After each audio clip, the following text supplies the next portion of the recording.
September in Scotland is the beginning of autumn and the month of golden times. Step on. Welcome to Biophilic. I'm Angela Wallace.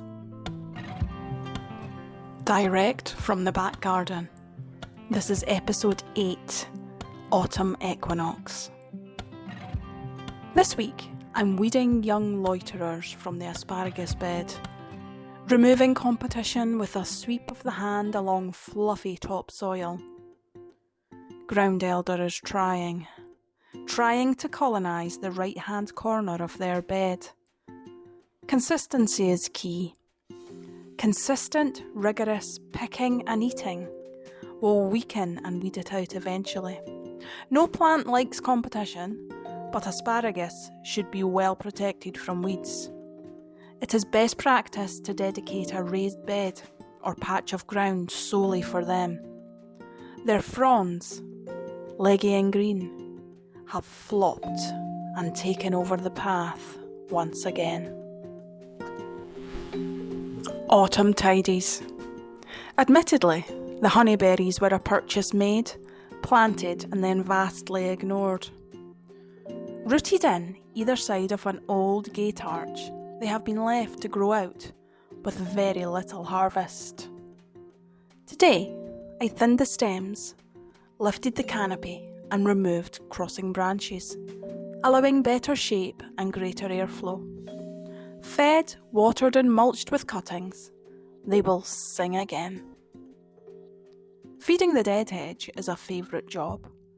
I topped one with bullish raspberry canes, then set to weeding the woodland zone, pulling out herb robert and feverfew, seedlings which try to take over.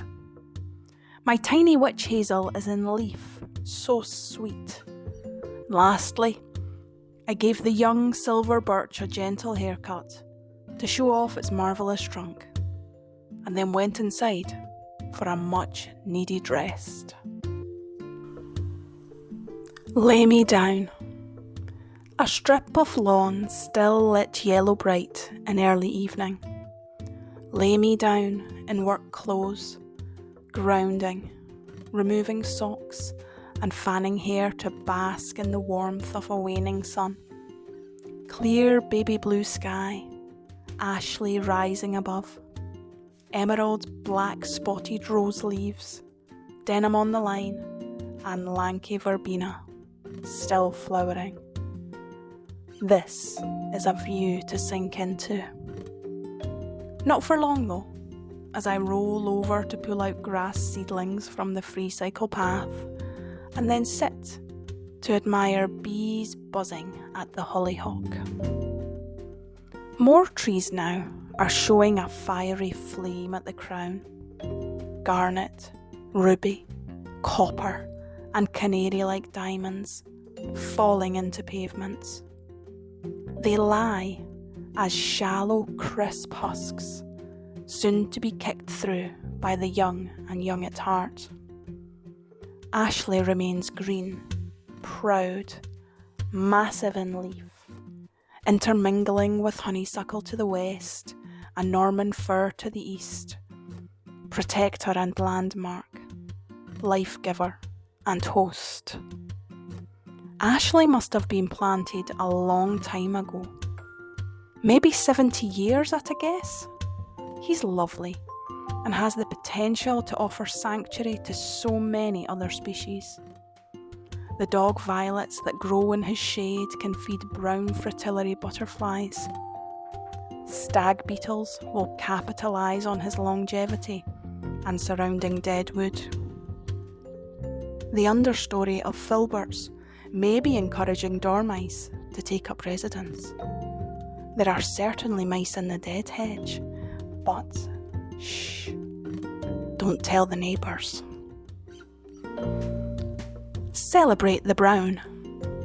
The wet and mist sets in. Everyday coat wearing begins. A young, sweet child jumps on a cold, damp trampoline, joy and laughter ringing. Glorious brown creeps into the garden from the edges. Pale lunaria seeds, spent Nephofia, buddleia panicles, and a ladybird flashing red on long dried Hesperus pods. The rhubarbs begin their gradual dieback, snail mottled, banana yellow and sweet burgundy. A plan begun, in motion we move forward. Instant gratification. Day and night, equal length. An equinox. Resetting affirmation of self. A wander in the garden. Nose ringing with field newly sprayed. Piquant reverberations. A neighbour's pressure washer drones to their own ritual. I walk, plucking at dandelion clocks, flowers to discard. The last pear comes off in my hand, ready and willing, saying, I'm ripe and need eaten immediately. Bake me gently with raspberries and top with a quick sponge mix. Into the oven for half an hour. Then top lavishly with cashew butter and Greek yogurt. From here and now, each day has incrementally less light, less day, more night. Turning from this wild, glorious chaos, I return indoors to my home and kitchen. The autumn equinox is upon us once more. Happy Mabon, sweet listeners. Mabon is our second harvest, the celebration of the autumnal equinox, when day and night are equal length. It greets us at the halfway point between Lughnasadh, the first harvest, and Samhain, the third and final harvest. Mabon is one of the 8 seasonal markers within our gardening year, a point at which to pause and balance our energies. Summer has ended. Now we enter a new phase and must prepare in our own way for the coming winter. While there's still light in the day, take the opportunity to move or plant trees and shrubs, mulching and watering well. Early autumn is a special time to take a walk in the woods to witness their change and plant bulbs into the ground. I like to walk round the garden and notice each plant as it dies back to sleep, retreating to the earth. I collect fallen leaves to mulch the barb patch. Maybe you'd like to spend time with people, to laugh and chat and count your blessings.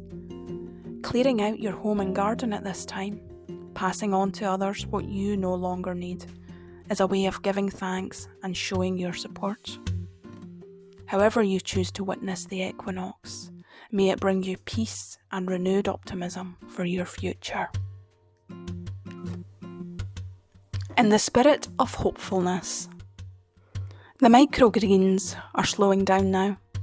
I took little scissors to strip them all back and make a final salad. Their spent soil was put into the soon-to-be strawberry barrels. Cutting a delicious portion of basil, I added these leaves to a bowl, an accompaniment to dinner. Then I fed the 2 marsh samphire plants with salt water. These are doing well and will be kept indoors until they are bigger.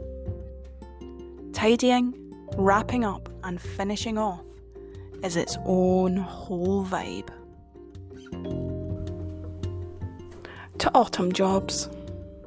A first afternoon of damp chilliness under a greying sky, sun hidden.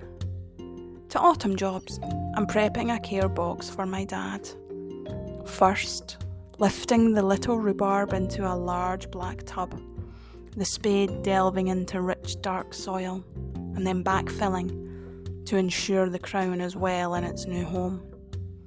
The next task was to upend a large and very heavy potato planter into the wheelbarrow. A small but delicious looking yield of firm potatoes was stored in a brown cube box. Then to the cupboard for a pot of gooseberry jam, each gift put aside with care. Rain came on as the thermostat clicked into life.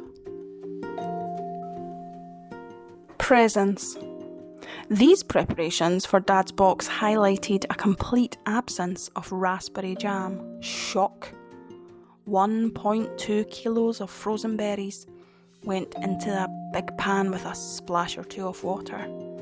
I heated this till it was very hot and then added a kilo of sugar. Stirring, stirring, stirring. The jam grew bubbly and thick, a foam settling on top, skimmed off with a metal spoon. This action drew thoughts about all the other things that need discarding, like the negativities that no longer serve, shed like spent leaves, so we can glisten sweet in the jar, long life. The gifts were packed into the car in the cool early morning, misty rain falling, and after work were taken along to my childhood home. The rhubarb in its big tub, potatoes, 2 tomatoes, raspberry jam, gooseberry jam, all to be given, open-hearted. With much excitement, we calmly greeted each other, kettle on, then QR code ordered a long-handled hedge trimmer from a magazine. It arrived the next day, so he doesn't have to go up a ladder to trim his conical bushes. A cup of chamomile tea for me, and a good natter about the best plain bread money can buy. Sunblessed is slightly thicker. And then home I tootled with a tray of pink bistort. Geese are flying aloft, a whole squad, possibly barnacles, very low and honking in the early morning overhead. The excitement they bring, a movement, a moment in time to witness their innate knowing, their community, their wisdom, long-necked, broad-spanned collective, unsilenced, a vision of hope and change, courage oncoming. The Great Scottish Midge. There is an attack of midges that congregate under Ashley every evening, while fading light still belongs to the sky. A rabble hosting directly where the path connects.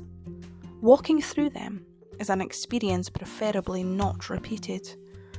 The cool, dim area of their choice is best viewed from indoors, watching them dance frenetically around each other. I tidied the greenhouse and sowed some winter hardy greens today in the hope that a late warm enough sun will spur them into germination. I chose more oriental salad leaves, a favourite from summer sowings, diverse and tasty, Cress Olympus and Tatsoi Emperor Savoy, all to be grown as microgreens, picked and enjoyed on my breakfast plate. Sitting early this morning, hugging a comforting breakfast of builder's tea and buttery toast, the outside still dimly lit, damp and cool, gazing from the window, a pleasure yet, imagining, dreaming and taking comfort from its solidity, when out flew a little robin redbreast, sheer perfection in a bird. Atop their favourite perch, the upturned Christmas tree trunk, looking this way and that for a morning snack. Delighting. Our September compendium summarises the unfolding events of early autumn in a nature garden. Bite-sized cleaning, a home food gift, shirt sleeves and shortening light, visiting the perennial veg, soft fruit and feeling happy, tomatoes still to ripen, cool mist settles, trees turn hot, not harvesting mint, black ruffles, ripening pears, home by the back gate, a shaggy mane, potting bench brambles, coats on, noticing hips and cones, cardboard on grass, a repurposing attempt, filling the lawn divot, Orange seeds germinate. Asparagus fronds cascade. Pruning honeyberries. Feed, weed and haircuts. Early evening sunlight lawn. Fiery tree crowns.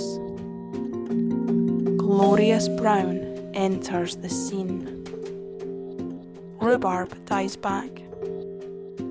Mabon, the autumn equinox. A final bowl of summer. Dad's box prep. Harvesting potatoes. The thermostat clicks on. Making raspberry jam. Dad's box delivery. Geese. The midge gang. A final greenhouse tidy. Hardy microgreens sown. Dreaming the sunrise. And a robin visits to round out the month. In the next episode, October's flaming trees carpet with their fiery leaves as we reminisce all the tomato dishes. And have you ever woken inside a candy floss drum? That's all to come next time.